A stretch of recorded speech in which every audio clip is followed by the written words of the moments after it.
Canon Wars, Episode 5, Ovid's Metamorphoses, Annotations and Commentary on the Creation.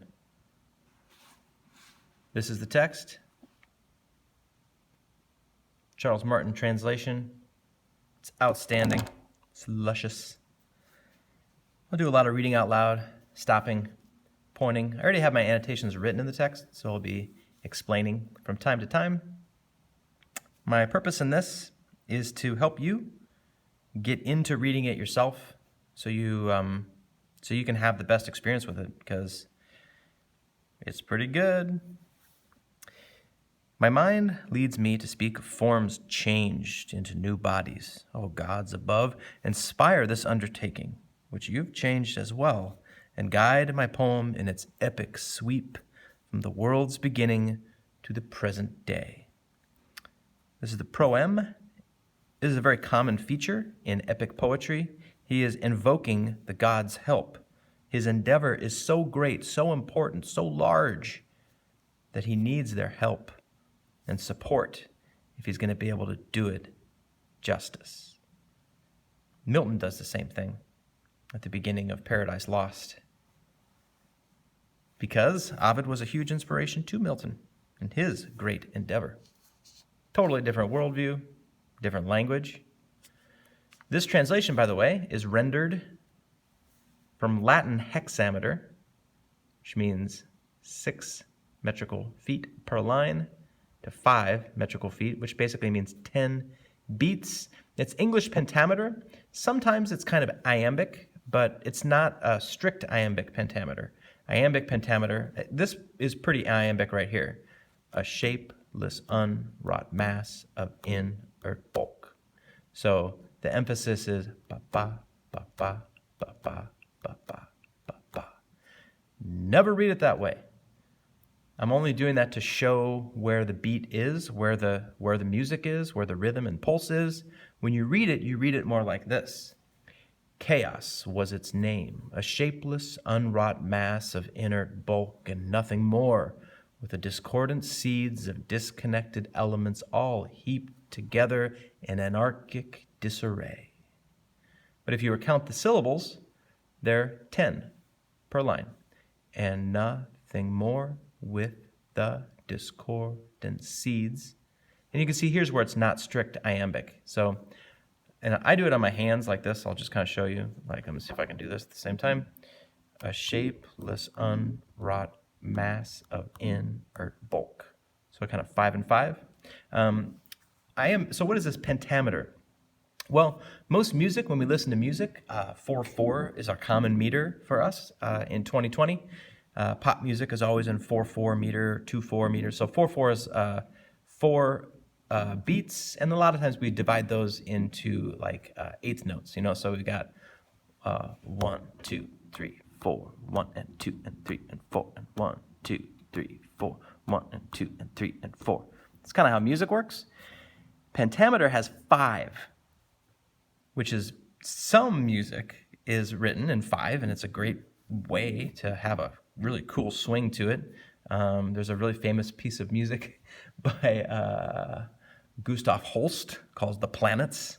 Mars is written in 5, and the beat goes like this. Dun dun dun dun dun dun dun dun dun dun dun dun dun dun dun dun dun. 1, 2, 3, 4, 5. 1, 2, 3, 4, 5. Which is okay, which is actually great. But so this, one of the things I think people have trouble. So Shakespeare is English pentameter, a lot of times quite iambic in blank verse, which means you don't have to rhyme the ends. This is how Milton wrote. This is how Shakespeare wrote. So this is a very, very common in English. And the idea is that by having 5 beats per line, by having 5 beats per line, it's a lot more like the way that people speak in English. English is kind of a herky-jerky language where it's like, it's a little bit off center, it's a little off feeling, when you're naturally speaking. And so this, although it's poetry, captures that natural movement back and forth between stressed and unstressed syllables. And it's not like da, it's not like da, da, da, da, da, da, da, da, da, da, da, da, da, da, da. But it's more like the natural speaking patterns that we have. There's a personification. Chaos was its name. Before the seas and lands had been created, before the sky that covers everything, nature displayed a single aspect only throughout the cosmos, caesura. Chaos was its name. A shapeless, unwrought mass of inert bulk. Chaos is personification. So personification is huge. We're going to see it everywhere. The personification of nature, the personification of time. It's an essential feature of this very old poetry. The sun as yet did not light up the earth, nor did the crescent moon renew her horns. The crescent moon renew her horns is if you have a partial moon, it looks kind of like horns, if you look at it the right way. There's a personification again. Her horns, the moon has horns. Moon is often personified as female. Nor was the earth suspended in midair, balanced by her own weight, nor did the ocean extend her arms to the margins of the land. Personification, personification, personification. Although the land and sea and air were present, land was unstable, the sea unfit for swimming, and air lacked light. Shapes shifted constantly, and all things were at odds with one another. For in a single mass, cold strove with warm, wet was opposed to dry, and soft to hard, and weightlessness to matter having weight. This is paradoxical. I wouldn't say that this is a straight paradox, because a paradox, these things are opposites, but it's not saying they're both opposite and the same. A paradox is usually where things are a little bit more closely related. But you could say it's a paradoxical statement, or you could say it's an implied or weak paradox. So you notice I've said 2 times now in the poem that something is a weak version of something. Like this is a weak iambic pentameter. It's not strict in its an iamb is when something goes ba ba ba ba. It's not strict in its iambic nature, and these are not strict or very strong in their use of paradox, but it is implied or weak. It's a sort of a paradox. Some god or kinder nature settled this dispute by separating earth from heaven. Motivation, it's not like why. Why did some god do that? Here, but I'm going to talk a little bit about the speaking persona, the external narrator, which one of the most interesting features of this poem is that external narrator, that speaking, the person who's asking for the god's help here is very like uncertain, kind of wishy-washy, kind of like, well, maybe it could be like this or it could be like that. Well, you're talking about the creation of the universe and you're not quite sure, or something did something.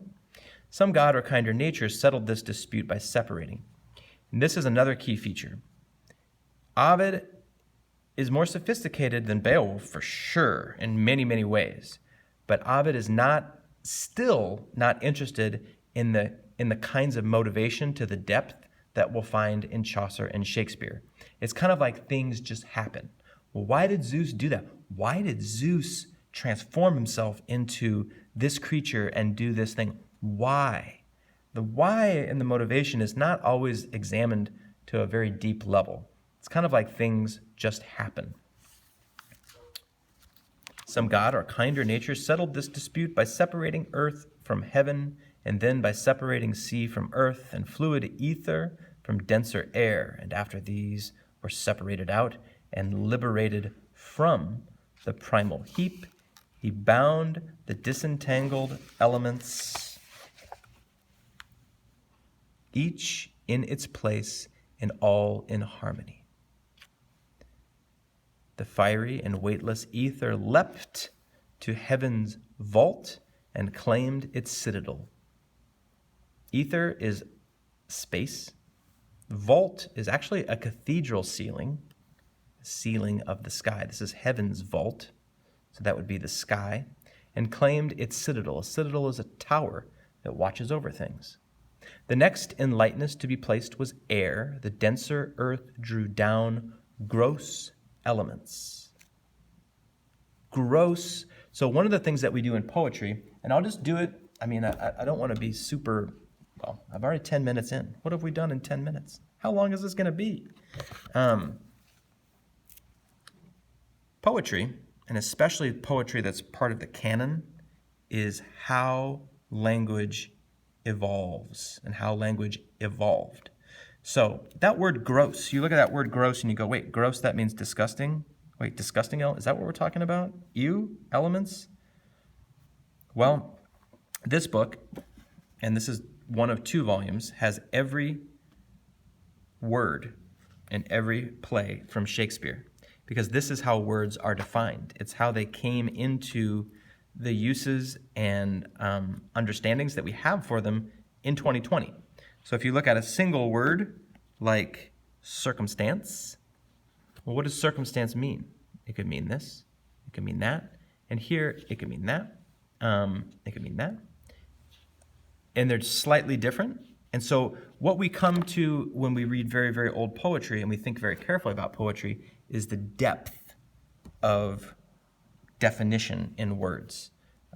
Harold Bloom wrote about this. He wrote about the word ruin and how the word ruin evolved over time in poetry.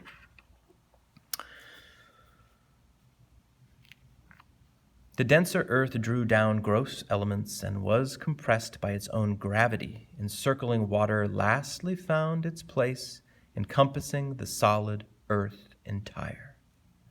Now when that God, whichever one it was, had given chaos form, dividing it in parts which he arranged, he molded earth into the shape of an enormous globe, so that it should be uniform throughout. And afterward he sent the waters streaming in all directions, ordered waves to swell under the sweeping winds, and sent the flood to form new shores on the surrounded earth. He added springs, great standing swamps and lakes, as well as sloping rivers fixed between their narrow banks, whose plunging waters, all in varied places, each in its own channel, are partly taken back into the earth and in part flow until they reach the sea, when they, received into the larger field of a freer flood, beat against shores, not banks. He ordered open plains to spread themselves, valleys to sink, the stony peaks to rise, the forests to put on their coats of green. And as the vault of heaven is divided by 2 zones on the right and 2 on the left, with a central zone much hotter in between, so, by the care of this Creator God, the mass that was enclosed now by the sky was zoned in the same way, with the same lines inscribed upon the surface of the earth. Heat makes the middle zone unlivable, and the 2 outer zones are deep in snow. Between these 2 extremes he placed 2 others of temperate climate, blending cold and warmth. Air was suspended over all of this, proportionately heavier than ether, as earth is heavier than water is. He ordered mists and clouds into position, and thunder to make test of our resolve, and winds creating thunderbolts and lightning. Nor did that world-creating God permit the winds to roam ungoverned through the air. For even now, with each of them in charge, personification, again, of his own kingdom, and their blasts controlled, they scarcely can be kept from shattering the world. Such is the discord between brothers. Brothers? Yes, the winds are brothers, and they have names.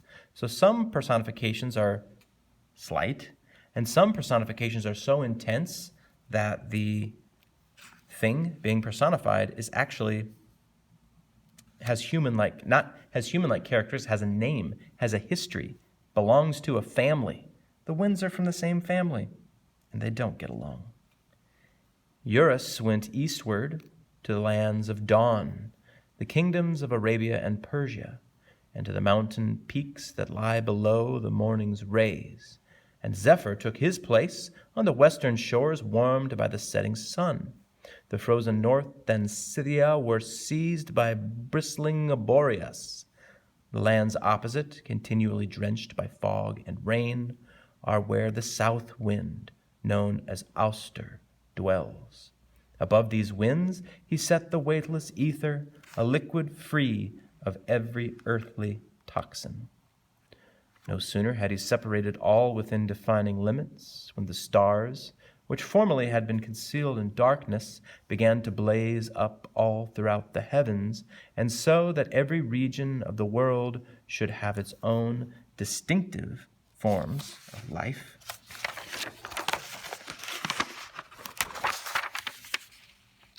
The constellations and the shapes of gods occupied the lower part of heaven. The seas gave shelter to the shining fishes. Earth received beasts, and flighty air the birds. An animal more like the gods than these, more intellectually capable and able to control the other beasts, had not as yet appeared. Now man was born.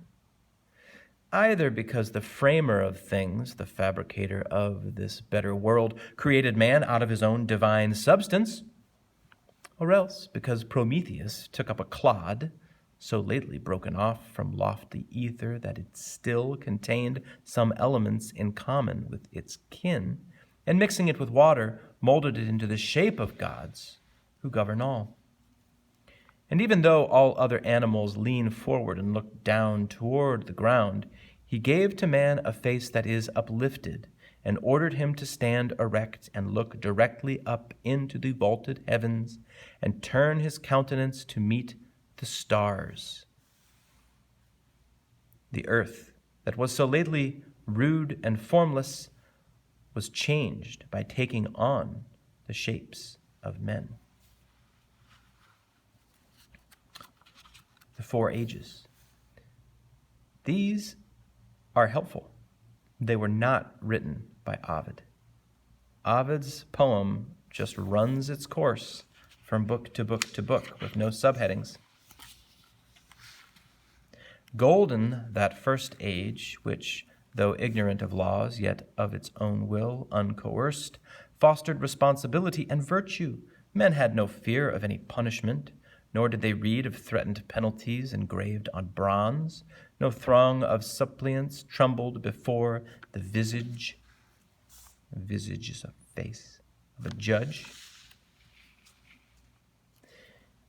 As yet no pine tree on its mountain top had been chopped down and fitted out to ship for foreign lands.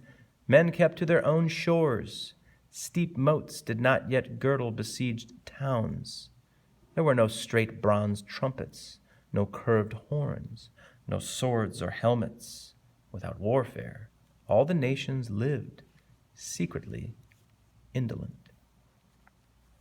So there are 4 ages of man that are described here. The first one is the golden age, the best time for humans. It doesn't stay golden, but during this time there was no war. No rake had been familiar with the earth. There was no agriculture. No plowshare had yet wronged her. Personification, the earth is female. The plowing of the fields, this is kind of like the first sexual reference of a personified earth, the plowshare violating the earth by untaxed. She gave herself freely, providing all essentials. Content with food acquired without effort, men gathered fruit from the arbutus tree, wild strawberries on mountainsides, small cherries, and acorns fallen from Jove's spreading oak. Jove, Jupiter, the boss god of the gods, known as Zeus in Greek mythology. Jove or Jupiter, those are interchangeable names. This is the first mention of him. Spring was the only season that there was, and the warm breath of gentle zephyr stroked flowers that sprang up from the ground unsown. I think that when Chaucer in 1390 opened the Canterbury Tales with a very similar image, I think he was drawing directly from this well. And when we get to talking about Chaucer, we'll talk about that. But this idea, it's such a beautiful idea that the personification of the west wind brings forth the flowers from the ground. And the flowers are so full of life, and it's a really beautiful, powerful image. Later, though still untilled, the earth bore grain. The women bear children. They bore, this is the past tense, bore grain. Born, it was born from the earth. Personification. And fields unfallowed, whitened with their wheat. Now streams of milk, now streams of nectar flowed, and from the green oak golden honey dripped. This dripping honey fits with this. If you combine these and these,